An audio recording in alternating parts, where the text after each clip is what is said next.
नमस्कार दोस्तों, आपका मेरे चैनल में हार्दिक स्वागत है। आजकल की भागदौड़ की दुनिया में हर कोई पैसा कमाने की आपाधापी में लगा है और हर कोई व्यक्ति को ये लगा रहता है कि कहीं वह गरीब न हो जाए। इसलिए यदि आपको कुछ ऐसी बातें मालूम हो कि आपकी जिंदगी में ऐसा वक्त न आए कि आप गरीब हो जाएं, और कुछ ऐसी बातें होती हैं जो कि अनजाने में व्यक्ति कर बैठता है और इसी कारण से वह धन से वंचित हो जाता है। आप धन से वंचित ना हो, आपके घर में गरीबी ना आए और आपके जीवन में कभी भी कोई ऐसा बुरा वक्त ना आए जिससे कि आपको गरीबी का मुंह देखना पड़े। आज मैं आपको वह कुछ ऐसी बातें बताऊंगा जिससे कि आपके जीवन में गरीबी ना आए या कोई ऐसा कारण ना बने कि आप गरीब हो और आपके जीवन में धन भरपूर हो तथा आपके जीवन में धन आगमन के नए रास्ते खुले। ऐसा वास्तुशास्त्र में बहुत सारी चीजें बताई गई हैं, जिनमें से कुछ ऐसी बातें हैं जो मैं आज आपको इस वीडियो में बताऊंगा तथा यह भी बताऊंगा कि आपके घर से गरीबी दूर रहे। तो यदि आप चाहते हैं कि आपके घर से गरीबी दूर रहे तो फिर आपको इन बातों को जरूर ध्यान देना होगा और उसके लिए कुछ वास्तुशास्त्र की बातें हैं जो आपको ध्यान पूर्वक सुननी चाहिए और समझनी चाहिए और उसे अपने जीवन में उतारना चाहिए। इसी तरह की बातों को आज मैं इस वीडियो में बताऊंगा जिससे कि आप अपनी गरीबी को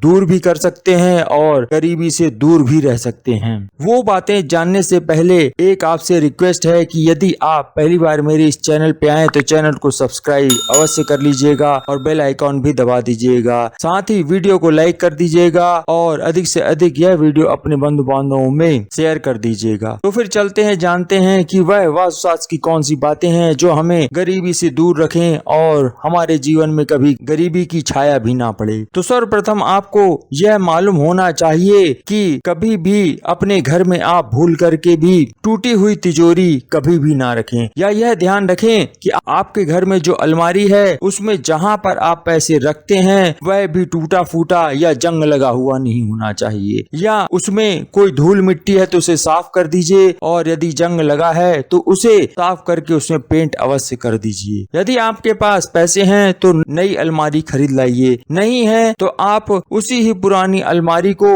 पेंट कर दीजिए, या आपकी टूटी फूटी तिजोरी है तो फिर आप उसमें भी धन ना रखें। टूटी फूटी अलमारी में भी धन रखने से धन हानि होती है और धन आगमन के रास्ते बंद होने शुरू हो जाते हैं। दूसरा, आपको कभी भी अपने पास फटा हुआ पर्स नहीं रखना चाहिए। कई लोग फटे हुए पर्स को रखे रहते हैं और उनके पास टाइम नहीं होता है कि वह पर्स को बदलें, इसलिए आप अपना पर्स जरूर चेक कर लें और अगर फटा हुआ है तो उसे बदल के नया खरीद लें। तीसरा, पर्स भी जो आपके पास हो वह काले रंग का होना चाहिए। कई लोग दूसरे रंग का भी पर्स रख लेते हैं, तो आपको यह याद रखना है कि धन के लिए सबसे अच्छा काले रंग का पर्स ही होता है। चौथा, यदि आपके घर में धन आगमन में दिक्कत हो रही है और आपके घर में लगातार पैसों की कमी हो रही है तो आप एक माँ लक्ष्मी का चित्र जरूर खरीद करके ले आइए और उनकी नियमित पूजा करिए। सुबह उनके सामने गाय के घी का दीपक जलाना चाहिए और शाम को गाय के घी का दीपक जरूर जलाएं। यानी 2 वक्त में कभी भी जब वक्त मिले तो यदि एक बार भी सुबह आप 11:30 बजे से पहले जला देंगे तो आपके लिए बहुत अच्छा होगा और शाम ढलने पर आपको यह सूर्यास्त के बाद 2 घंटे के बीच में आपको गाय के घी का दीपक जलाना शुभ होगा। पांचवा, आपको कहीं से एक कुबेर यंत्र ले आना चाहिए और वह कुबेर यंत्र को उत्तर दिशा की दीवार के पास या आपका जो मंदिर हो वह ईशान कोण में होना चाहिए, उसे मंदिर में रख दीजिए। एक तांबे की छोटी सी प्लेट में आप यंत्र की स्थापना कर सकते हैं। छठवां, वास्तुशास्त्र में कुबेर यंत्र का एक विशेष उपाय भी बताया गया है कि यदि आप चाहें तो उसे उत्तर दिशा की दीवार में किसी मिस्त्री से उस कुबेर यंत्र को गड़वा देंगे तो आपके घर में धन की कमी कभी नहीं होगी। सातवां, आपको अपने घर में श्री यंत्र की स्थापना करवानी चाहिए और श्री यंत्र को एक तांबे की तस्तरी में रख करके उसकी विधिवत पूजा करके आप घर में अपने मंदिर में श्री यंत्र की स्थापना करेंगे तो आपसे गरीबी कोसों दूर होगी। 8वां, यदि आपके घर में कोई टूटा फूटा फर्नीचर पड़ा हुआ है तो फिर आप उस टूटे फूटे फर्नीचर को तुरंत घर से बाहर कर दीजिए या फिर उस टूटे हुए फर्नीचर को अच्छे से सही करवा लेंगे तो आपके घर में धन की देवी माँ लक्ष्मी की कृपा बनी रहेगी।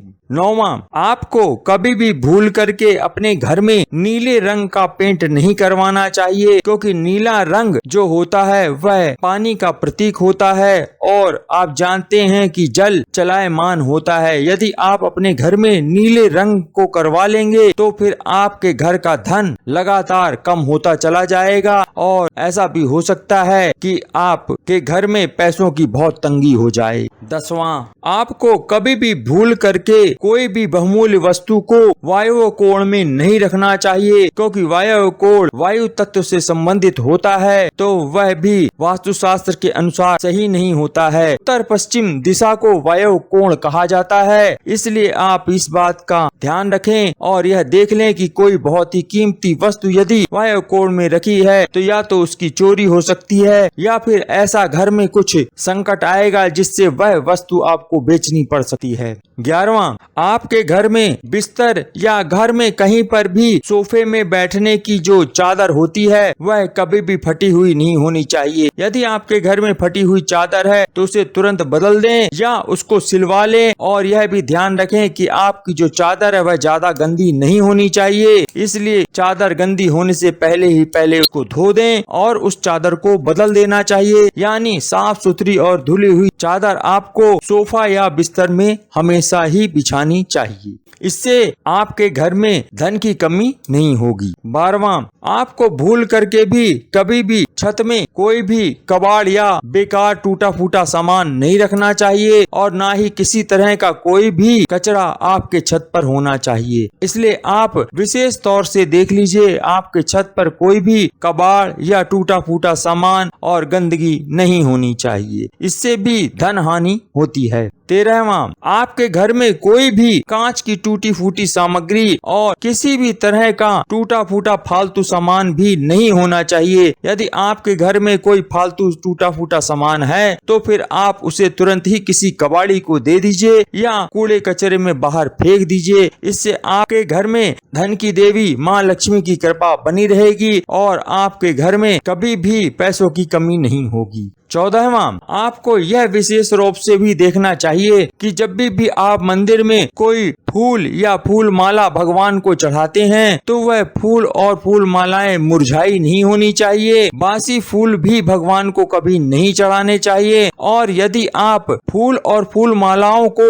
भगवान को चढ़ाते हैं तो आप ध्यान रखें कि वह फूल सूखने नहीं चाहिए और उससे पहले ही वह फूल और फूल मालाएं भगवान के ऊपर से हटा लेनी चाहिए। तात्पर्य यह है कि भगवान को हमेशा साफ सुथरे और खिले हुए फूल ही भगवान को चढ़ाने चाहिए। मुरझाए हुए फूल भूल करके भी कभी भगवान को ना चढ़ाएं। ये तो वो बातें थी जिससे कि धन की देवी माँ लक्ष्मी की कृपा आप सबों को मिलेगी और इससे आपके घर में गरीबी कोसों दूर रहेगी। और यदि आप चाहते हैं कि दिन दूनी रात चौगनी आप तरक्की करें और आपके घर में धन की कमी कभी ना हो तो इन बातों को विशेष रूप से ध्यान रखें। यदि आप इन बातों का पालन करेंगे तो वास्तु शास्त्र के अनुसार कहा गया है कि आपके घर में सुख समृद्धि आएगी और आप समृद्धशाली व्यक्ति बनेंगे। आशा करता हूँ यह जानकारी आपको अच्छी लगी होगी और आपके घर में धन धान की कमी कभी नहीं होगी। यही मैं माँ लक्ष्मी से प्रार्थना करता हूँ कि आप लोग समृद्धशाली हो, धनवान हो और ऐसी ही जानकारी मैं अपने इस चैनल पर देता रहता हूँ। यदि यह आपको जानकारी अच्छी लगी है तो चैनल को सब्सक्राइब कर दीजिएगा, वीडियो को लाइक कर दीजिएगा और ज्यादा से ज्यादा अपने बंधु बांधवों में यह वीडियो शेयर कर दीजिएगा। आपने वीडियो अंत तक देखा उसके लिए आपका बहुत बहुत धन्यवाद।